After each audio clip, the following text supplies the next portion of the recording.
Hello. Okay.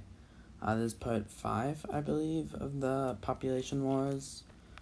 In the last episode, we had the red team win and take over this area, that basin with like Chongqing, Chengdu, all those cities. So they have just won 2 major wars. They also took over Canada and Alaska. So the blue team is definitely severely weakened. Oh yeah, they also took over India and all of Southeast Asia. Is this realistic? No. Do I care? No, not really. It's a dark and gloomy night, so I have nothing better to do than film this video. Let's get started. After the humiliating defeat in the last video, the blue team is pretty demoralized. However, troops in America are at an all-time high, as they are now realizing their homeland is under attack, and they've started to defend with it. So, yeah. However, how do I do this? Yes. So Americans, start going on the counteroffensive as well, now, and they cross into Ontario, taking over the Golden Horseshoe, quickly capturing the entire Detroit-Windsor corridor, causing the Canadians to effectively flee north, leaving the entire South Canada to be, liberated, but not really liberated, just taken by the blue team. A red landing is made in the Falklands. However, it is quickly captured back by the blue team. Don't ask why I did that. American forces then push through a narrow corridor until eventually reaching Alaska, and from there, they're viewed as liberators, so it's very easy to take over, despite it only being a narrow corridor, which could easily get surrounded, which it actually does, but it doesn't really matter, as Americans then pull the good old counter-surround, and this cuts off a huge portion of Canadian forces, which do eventually surrender. And just like that, Canada has fallen back to the blue team, and the red team has just suffered their first major loss in a while. However, while that's happening, East Asian forces are being pushed out. The island of Sumatra eventually gets surrounded and falls, followed by Malaysians allowing the red team to take Borneo, as they could establish the land connection, leaving really only Java and this side of Indonesia. I don't really know. This is West Papua, but I have no clue what that is called. So the red team hopes to take the Philippines, officially cutting the two sides off. So a brutal campaign is begun, and eventually a landing is made in the southern island of the Philippines, and from there all these other tiny islands do fall. However, the naval battle of Manila is what will decide this, The naval battle of Manila will decide, the naval/land battle will decide what happens. So let's just say Manila's right there. The blue team currently owns it. However, the red team is, right? Is that actually what's happening? I have to actually make sure what I'm saying is correct. Yeah, the blue team owns it. However, you know what? This is ridiculous. We're doing it right here. The red team starts off by... oh my god, this is getting ridiculous. What? One sec. Perfect. So this isn't as important of a battle as I thought it would be. Eventually the red team manages to surround Manila, and they, instead of fighting, just give up. allowing for the red team to take the Philippines and cut off East Asia. However, many of the forces were able to flee up to East Asia and are now able to defend the East Asian heartland. While that happens, American forces once again are able to take Iceland and Greenland. And actually, they even take Svalbard. And now with the Arctic basically firmly in their hand, I don't really know. The Americas are now firmly in the blue team's hands once again, and American forces are being shipped being shipped out west to East Asia, and they're expected to land in Japan. However, they make a surprise landing on the Kuril Islands, recapturing it, meaning American forces are back in East Asia, and they are here to wreak havoc. They make a landing on mainland Russia and capture Kamchatka. From there, they hope to push down into Russia. They managed to push all the way down and establish the siege of Vladivostok, which is going to be very annoying for the blue team, as they are unable to shift their attention west until that siege is done.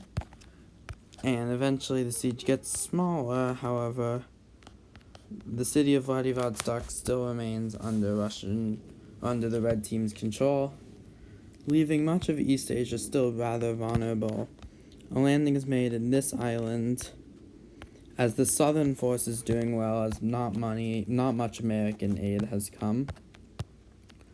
And eventually a landing is made in West Papua, until even Papua New Guinea falls.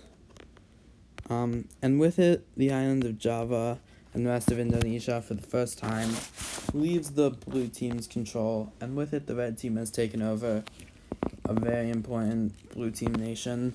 The rest of Indonesia falls after an island hopping campaign, and the southern force basically is dominating down south. I'll save the details, but Australia falls, they take Darwin, which is there, and then they push down the coast, cut off this area, take Perth. The middle just surrenders, and then eventually the rest of it surrenders. So with that, the force down south is very successful in taking over much of Australia and Oceania and Indonesia, as well as Southeast Asia. However, the force up north is being pushed back by the Americans. Eventually, the city of Vladivostok falls, due to some help by some Chinese forces, who do have to give up Inner Mongolia.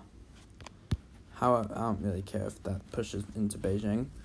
I do, actually. Okay, that's better. They have to give up some of that. But now, a combined American East Asian force are ready to go on the counteroffensive. So, forces from China push into the island of Henan, which is there, whatever, and eventually push into Vietnam, and they even managed to recapture the stuff they lost in the last video. From there, they plan a spearhead to cut off Southeast Asia, which leads us to the most crucial battle of this war, that being the Battle of Yangon. East Asian forces are basically being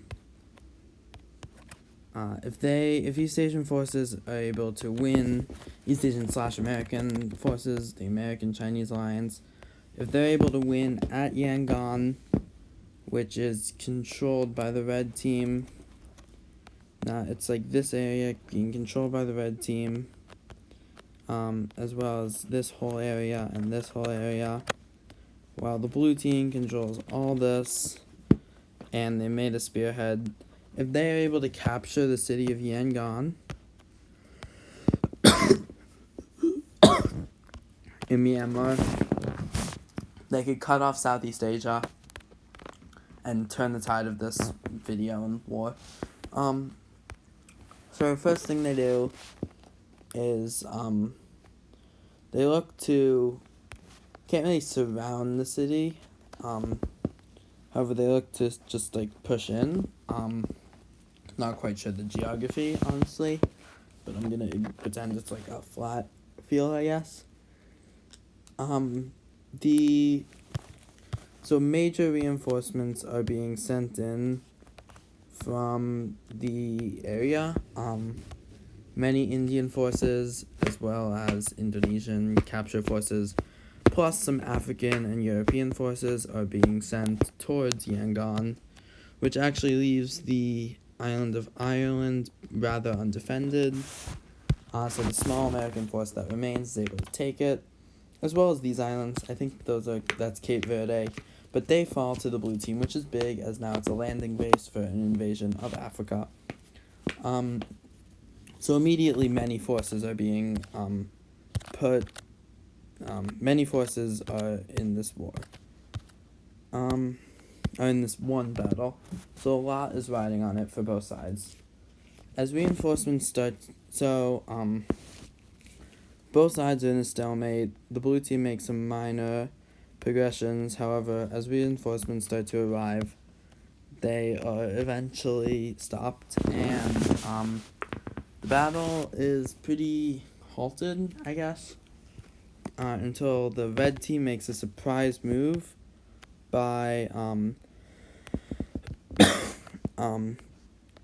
they start attacking, and they attack up north, up by here, a huge front, not just a spearhead, in hopes of once again cutting off the blue team forces. A ton of forces, crucially, instead of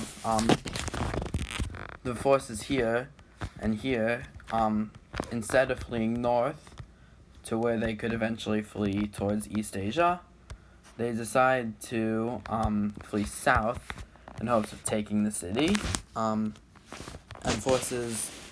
they also flee east, leaving many forces here. Once again, another big encirclement. The red team hopes to capture this. However, the blue team forces now a ton right here. Not really quite sure the size of it, but a ton of forces right here will be able to, they start their own offensive. The forces up north actually push south. Oh my god.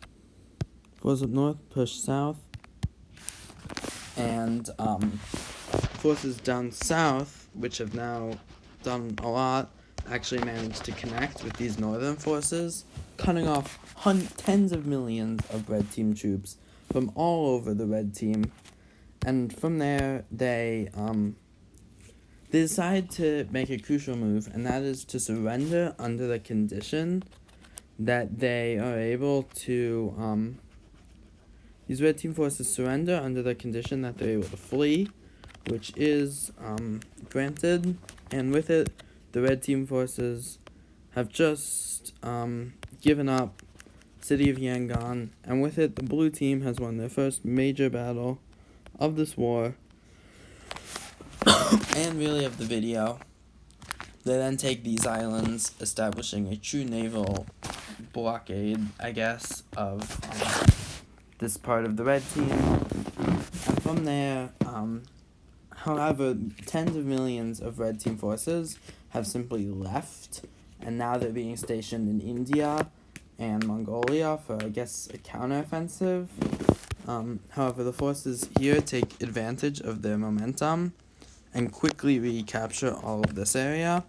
They land in the Philippines. By the way, not many forces are left here, as basically all of them went up here. However, they have now fled, and instead of fleeing back, they went this way to defend the red team. So this is rather undefended. Indonesia, they're viewed as liberators, and eventually the entire country falls back under the blue team control. So does the entirety of Oceania. I'm just going to spare the details here. Just know the blue team now controls a lot more. Using this new momentum, a few forces use it to push into Mongolia, capturing Ulaanbaatar, and they even push into Russian Siberia, capturing the crucial cities of Irkutsk and Yakutsk. I don't think they captured Novosibirsk, which is like here. However, that would be pretty big, as that's one of Russia's largest cities, actually. And just like that, the blue team, they also managed to take over the rest of this part of China. Don't know what to call it. East Turkestan, maybe. And now the red team is sending most of their troops in India, actually. One more thing that happens is the blue team lands in the UK and takes the country back. Okay, so is that unrealistic? Maybe. However, the blue team is now, with the help of American and now better blue forces from East Asia, is now ready to push into the rest of Eurasia, which they do. They actually don't. South American forces make a landing in Senegal and Senegambia. And from there they push actually up north along the coast. They take Mauritania and Mali. This causes a bunch of Indian forces to leave, to go towards West Africa. This entire region falls. They're only experiencing staggering progress because there's pretty underdefended. And even Libya eventually falls, cutting off this, like, the Maghreb, like, this area from the rest of Africa. However, they could easily get European help. Chad falls, leaving Nigeria,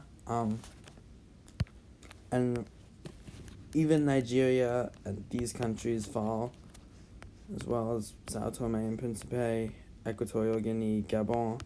Is this realistic? Once again, no.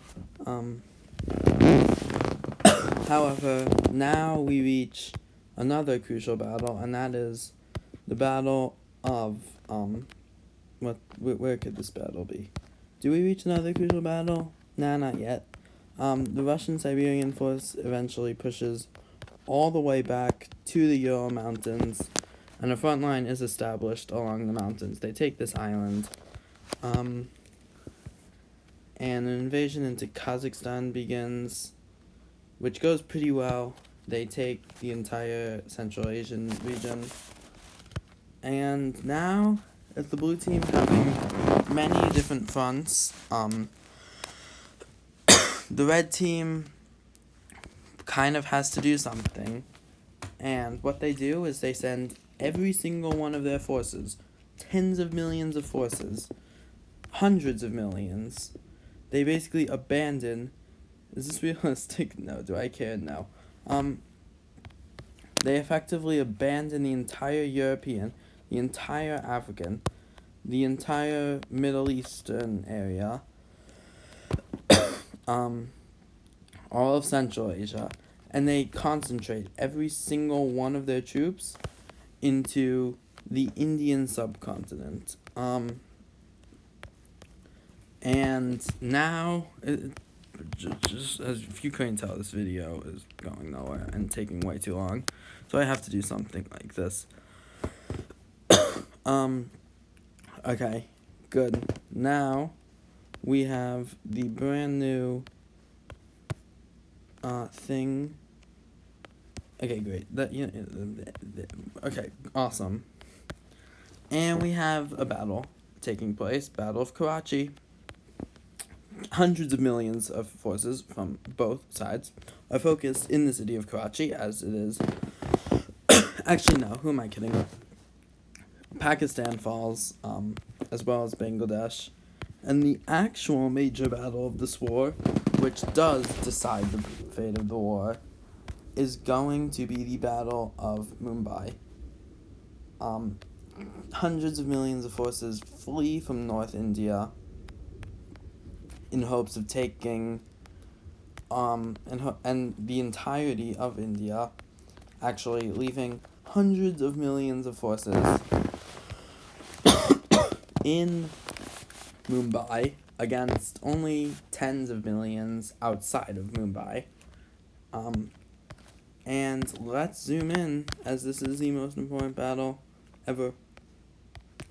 Okay. Red team here in Mumbai. Blue team is literally everywhere else. Awesome. So the red team basically decides to stop fleeing, and this is bad for the blue team, as there's not really much they can do. There's hundreds of millions of troops. So what's their plan?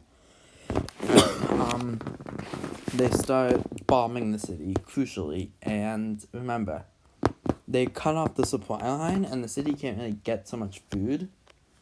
So eventually the red team is forced to come out and attack. I know the strategy of fleeing into one tiny city does not work, surprisingly.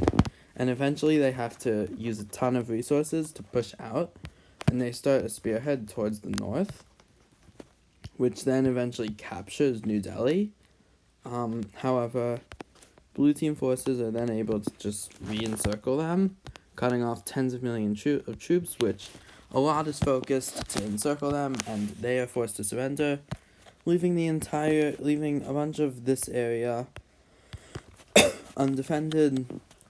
And now the red team basically controls the entirety of South India, and a blue team force takes advantage of pro-Indian rebels and starts pushing down south. They even push down the coast and recapture a bunch of cities, including Bangalore. They capture Tamil Nadu and even land in Sri Lanka.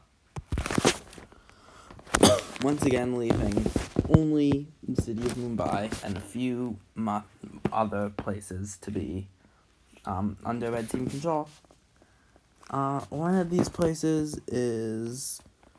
so now with their a lot weakened, they are effectively entirely surrounded. A naval blockade of the city has begun. I mean, blockading them from what? I don't really know, but they're being surrounded. A landing is made here.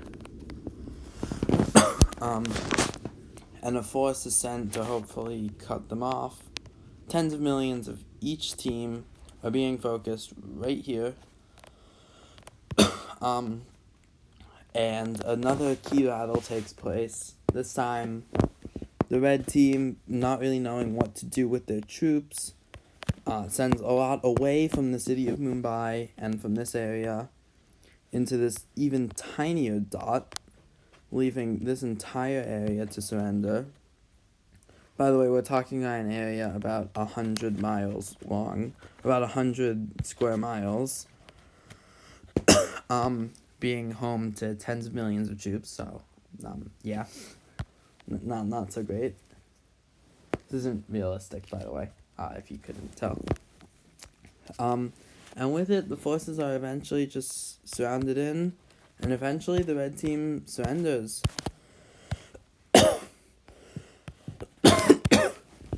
Just like that, the blue team, the top 5 countries by population, have surrendered, have won the war. As you could tell, I got lazy later in the video, but I don't care. Okay, goodbye. That was a fun scene.